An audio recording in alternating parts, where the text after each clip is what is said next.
People's Platform.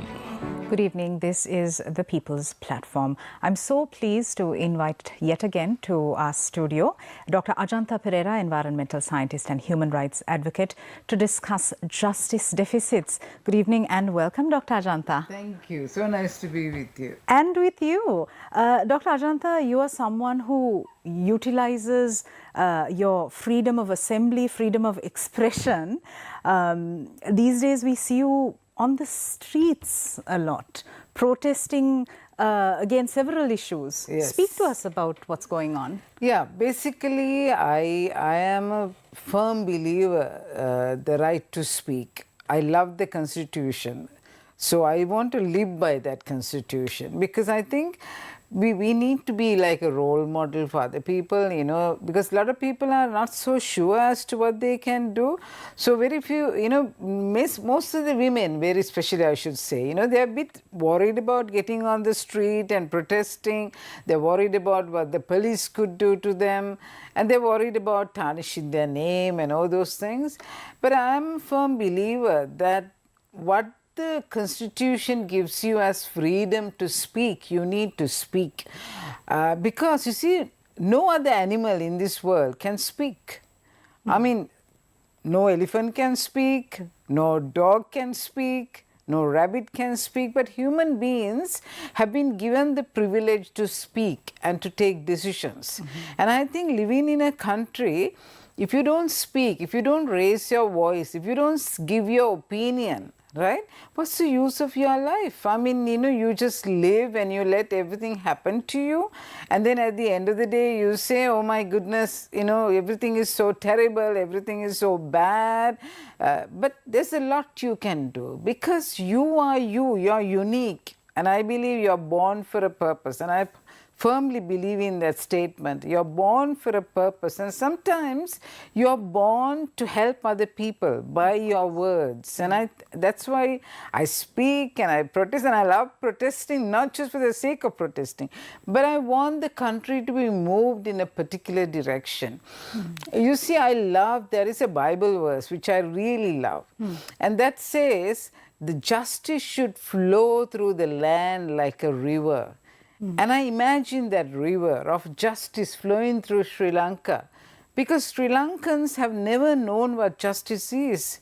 You know, they have always been suppressed through corruption, lies, pretense. You know, especially this year, now it's been an election year, there's going to be a lot of people standing on platforms and saying all sorts of things to people. And they especially believe that women are very stupid. I mean, this is the way they look at it. I mean, just look at most of the meetings. It's full of women. You know, they bring women and give them promises. And I saw the president very recently telling a whole heap of people at Kuliapitiya that he's going to give 20 kilos of rice per family. 20 kilos of rice? I mean, where does he get the money from? That's for all the people of Aswasuma. So, for him to spend that money, 20 kilos of rice per family, and that's about 2 million people, where is he going to get the money from? So, you need to understand, and then if you know by calculation that it cannot happen, then you need to say it out loud, because the reason being, some of the people actually believe that. I mean, they'll think that it's just coming from somewhere. Well, he is able to give it. I mean, maybe India may have promised him, another country may have promised him. But for a president to say that, you know, you look behind who the person is. And you don't expect the president to say that, because that shows he's a politician. He's not a leader. A leader would never ever promise people huge packages just to get a vote. A leader would never ever do that. We look at Mahatma Gandhi, we look at Nelson Mandela, we look at Margaret Thatcher. Those people never promise people food just to get a vote. You know, politicians do, but leaders never do that. So you need to talk, you need to explain these things to the people so they can make the right decisions.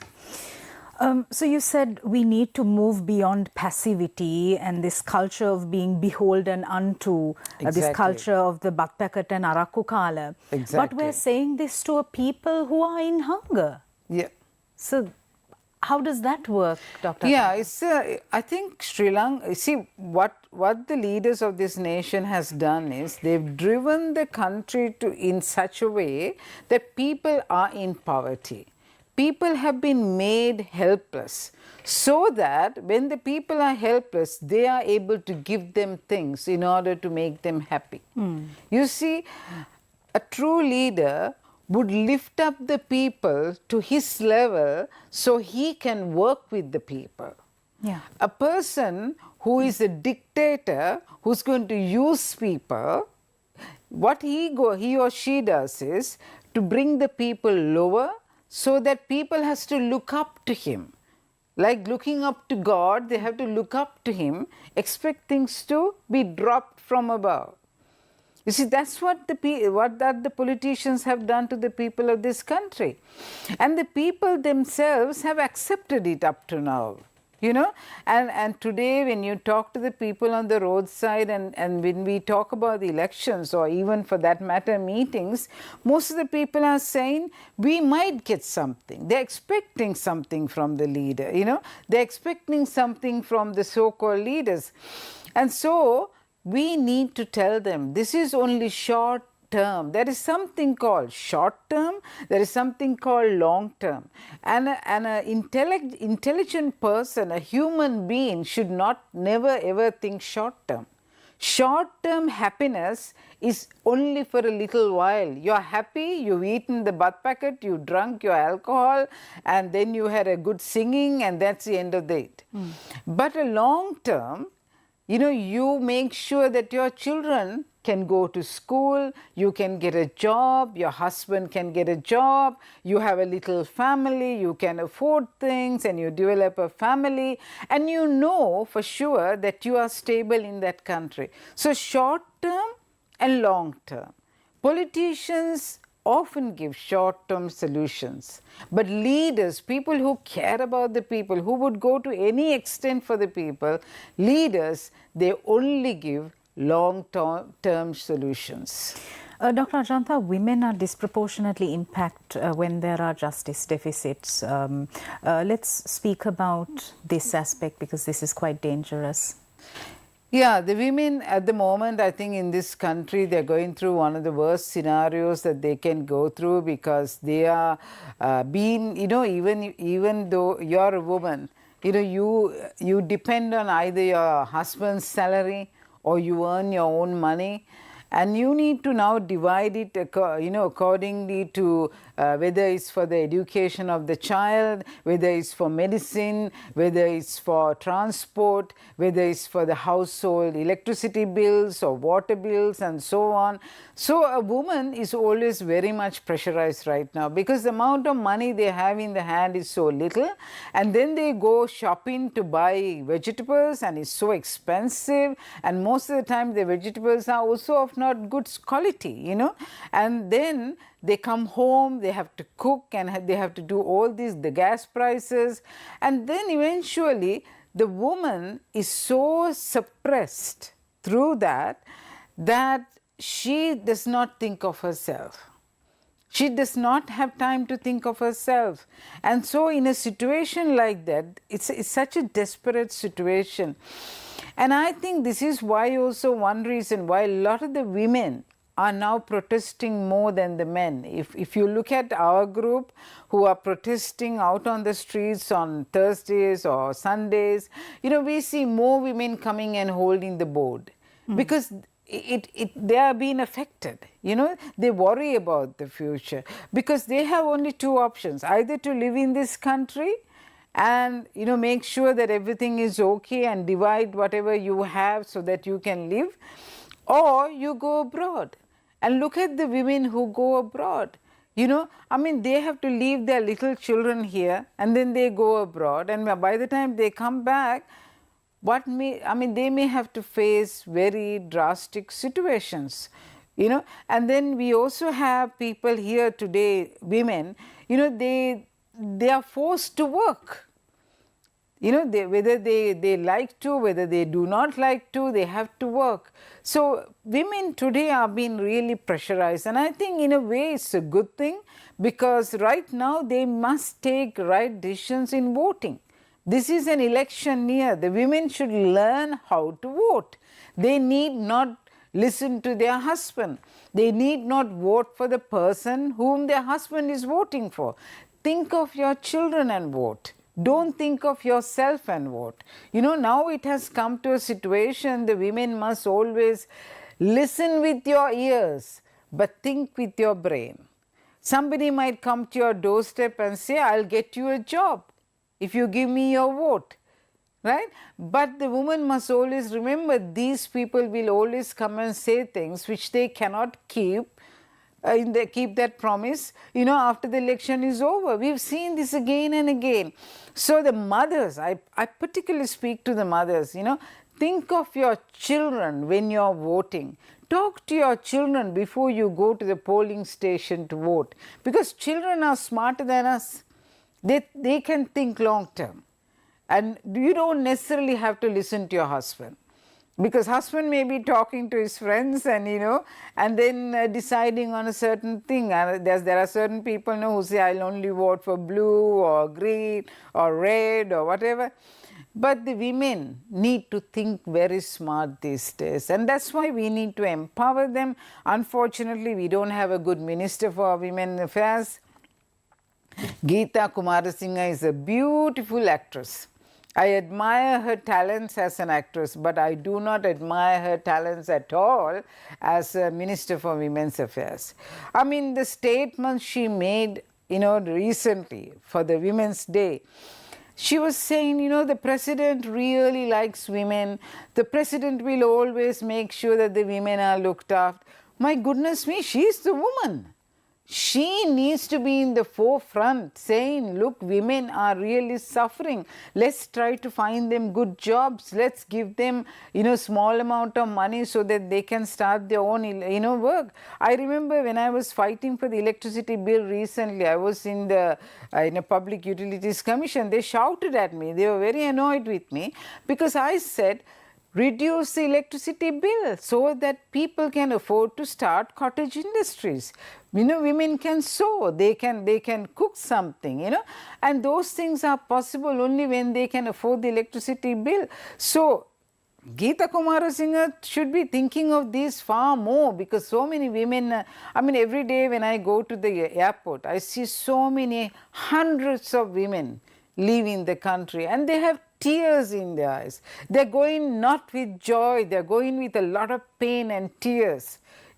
And they don't want to leave their children behind. And the Minister for Women's Affairs should be there at the airport. She should have an office in the airport to take care of the women who are actually traveling out. What is the hope they have? I sometimes believe that the women are left, maybe we should have next time a man to be the Minister for Women's Affairs. Maybe he'll do a better job.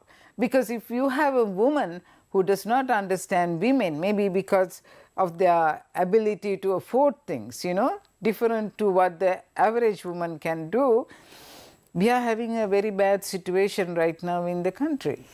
Dr. Ajantha, what are the gaps you see in terms of the work that the Ministry of Women and Children's Affairs can do? What is not being done? What are the gaps? Okay. The first thing is, that most of the women who are at home, who are not working, but they take their children to school. Yeah.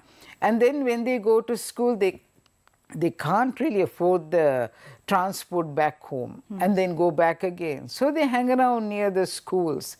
And now, if you can set up a center where they are being trained on some kind of a work, where they can learn something, where they can have a discussion. So what the ministers, the Women's Affairs Ministry can do is to set up centers. There are churches close by, there are temples close by, there are mosques close by, there community centers close by. So what they can do is to set up these places where they can have dialogues, they can learn something, to make cake, bake cakes, sewing, learning a new language, learning English, for example. So they're not wasting their time. Of course. You know, catch them where you can and teach them and enable them. And then you provide them with a small amount of money to start something off, you know. And there are so many. Now, I myself, I remember I took away a few years because I wanted to take care of my children.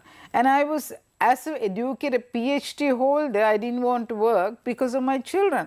So during that time, you know, I could give tuition. If I am a graduate, I can give tuition, you know, that kind of a thing. So encourage the women to do that kind of honorable jobs. Don't show, you know, throw them into spa, or don't throw them into going abroad, you know. Is so important. That's why I say the Ministry for Women's Affairs can do so much. And at the same time, let's look at the farming community. You know, the women who are farming, you know, they have their needs. They're worried about their family income. So, you know, giving them the right seeds, you know, that's not a hard job to do. You can easily get hold of the members of the local authority, like the Pradeshya Sabha, maybe the municipal council, get them to go and teach the women on how to select the best seeds. And now today you have also the genetically modified seeds, which are drought resistant. And the climate change is happening, and so they can utilize those. There are several seeds which you can plant which do not need much water. You can teach them on sprinklers, you can teach them on rainwater harvesting, you can teach them on drip irrigation. There's 1,000 things you can teach the farming women. Yeah. And they're longing for these things. Of course. You know, and then you go to the tea plantations, the women who are plucking tea leaves. You know, look at their hands. They've given us 200 years of their life. What have we given to the plantation sector? Zero, zero, and zero again. Right? And so, why don't you teach those women how to take care of themselves? Make them happy for a little while, and you can send them to the line, you know, their housing, line housing, and you have programs. And I know there are a lot of religious institutions who go there and teach them a little bit of English. Why not? So that they would feel better. And these are the things that the Women's Affairs Ministry should do. Sure. We are in conversation with Dr. Ajantha Perera. We're going for a short commercial break. We'll be right back.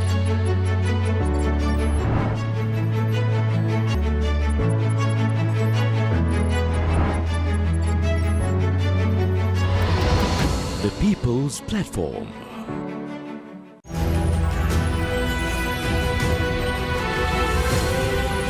TV1. TV for life. 6 murdered and 6 injured in shootings that occurred during the past 24 hours. Yuktiya continues. New program to reintegrate arrested suspects into society. Groundbreaking ceremony of the business center of Colombo Port City held today. Sri Lanka and China standard agencies sign MOU. Another Chinese research vessel lurks off the shores of India. University non-academic staff to go on strike over salary anomalies. Health professionals stage protest at several locations.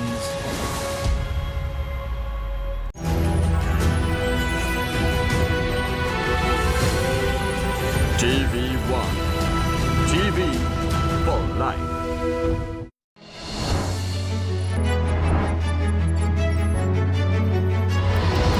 The People's Platform. Welcome back. You're watching The People's Platform. I'm in conversation with Dr. Ajantha Perera. Dr. Ajantha, when we speak about justice deficits and how they disproportionately impact women, we must talk about unregulated sex work, because what happens is we don't recognize this. We act like this isn't going on. So these women go through legal vulnerability.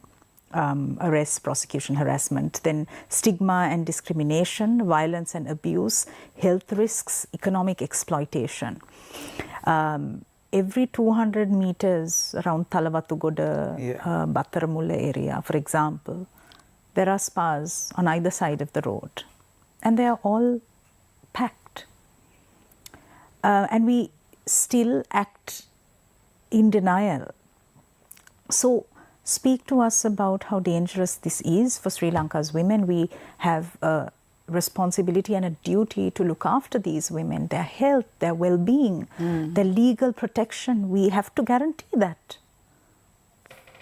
Yes, I think number one, I think we need to understand as to why it's happening. Why is the big question? Why are they going to the spas? Why are they working in the spa? Basically, some of the reasons may be that they don't even know why they actually went there to work. Because if you really look at it, the spa, the word spa itself has this, this thing about, people go there in order to, because they can afford things. You go for a massage or whatever it is. Most of the women may have gone there because they just got a job. They have the ability to get some money. But the worst scenario is once they are inside there and they, when they are being pressurized, automatically they don't have any other option. So one of the worst things that a woman feels is humiliation. When a woman feels that, I have done something wrong, or whether when I am doing something wrong and that the community does not accept, they tend to hide themselves. They tend to have a covering around them. They don't want to talk about it. They don't want to approach anyone. They want to be isolated because they automatically think that the society rejects them. So with that, they have a very hard time of how to cope with the situation. Now, if you really look at spas, which are, coming up everywhere, like what you said, what's going on inside there? Nobody knows because they're all covered and no one can actually see anything from outside. And this makes the women who actually go there, it's a scary life for them. They cannot talk about it. They cannot say that I work in a spa. Nobody would say that. So we who are outside need to actually make sure that they are safe inside. One of the things that the government should do, and this is again I'm turning back to the Ministry for Women's Affairs. Okay. What they need to do is they need to register all the places which are coming up as spa. Because we do not know what exactly is going on there. And then you need to go and register. You don't need to register the women who are actually there, but you need to register the owner. You need to get the details as to what is actually going on there. And then also, another thing is, if you are not doing anything beyond a massage parlor or something like that, you could easily have glass panels where you can actually see at least the lobby area, so that people don't look down at that place. So when you see a woman walking into a spa, that they are not looked down at, thinking, oh, what is she going there for? I think those are some of the precautions. Second thing is the government should always make sure that they go inside and actually get a good know-how as to what's really happening there. We do not know whether they are using even violence. We do not know whether they are using drugs in there. So it's like a secret place. And therefore, the police are always chasing us around when we are on the street side, right? And they are trying to find fault with us, or, they are throwing water or whatever. But they also should be going there. They are the ones who should be going there and asking the owners exactly what's happening in those places. Because the women themselves would not be able to defend themselves. They can't form a association that calls, we are working in a spa or something. So because of that, and another thing is, I think the people who are actually the women, we women also need to give them a hand, because they are feeling lost. they do not know whom to talk to. Yeah. And I think, you know, most of the time when they are so down, they do not know whom they can actually discuss whatever the problems that they have. And through that, they can easily get into drugs. Yeah. And thereafter, their life is over. I mean, nobody can really help them out. So it's very, very important that we really take up this issue of the spas, because they should be registered, they should be made transparent, so that at least in the lobby area, so people can see what's happening. And third thing is, it should be accessible so that people could at least find out exactly whether the women are safe in there. And then, if there are women who are actually working there and they do not need medical help, that medical help should also be provided for them. You see, some of the women who may be needing money and they do not want to leave their children in Sri Lanka and go to another country, they might be working in these places. And the worst scenario that I find is that the university students who are not having much money. I mean, I have seen young girls coming to supermarkets and buying, you know, they are buying 2 potatoes, 1 onion, a little bit of rice, because that's all they can cook. You know, and what are we doing about these children? And when these children come on this roadside and protest by saying, we need good lecturers, we need adequate lecturers, we need to pass our exams, we want to finish our degree on time, what do they get? Water cannons being fired at them. And they are being, you know, sprayed with tear gas. I mean, is that what a country does?